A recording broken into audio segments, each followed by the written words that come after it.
હરિનગર પાસે આવેલ પ્રથમ 4 રસ્તા પાસે પાણીની લાઇન લીકેજ થતાં જળબંબાકારની સ્થિતિ.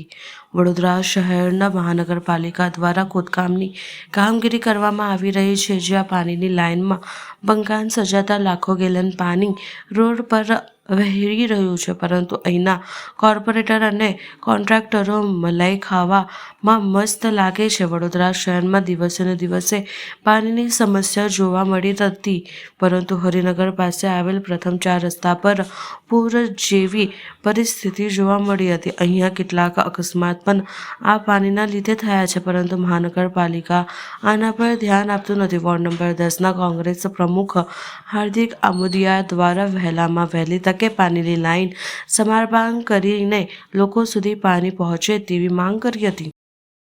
આ પશ્ચિમ વિસ્તાર આવેલો છે, જ્યાં વોર્ડ નંબર 10-11નો રોડ સેન્ટરનો પટ્ટો ગણાય છે.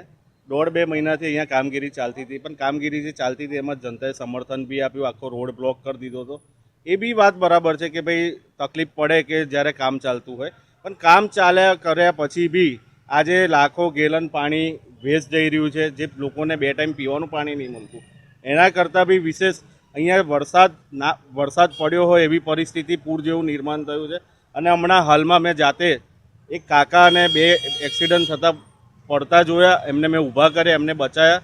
તો આજે કંઈક અકસ્માત થાત અને કંઈ મોટું સ્વરૂપ થાત તો એના જવાબદાર વોર્ડ ઓફિસર હોત, વોર્ડ અધિકારી હોત, અને જે તે કોન્ટ્રાક્ટર છે. આજે 1.5-2 મહિના થઈ ગયા. 1.5-2 મહિના થયા પછી બી આજે પબ્લિકને આ હાલાકી ભોગવવી પડી છે, એ ખોટી વાત છે. આનો તાત્કાલિક નિરાકરણ લાવવું જોઈએ, કારણ કે નડિયાથી તરિયા સુધી ભારતીય જનતા પાર્ટીનું શાસન છે, ધારાસભ્ય એમના, કોર્પોરેટર એમના.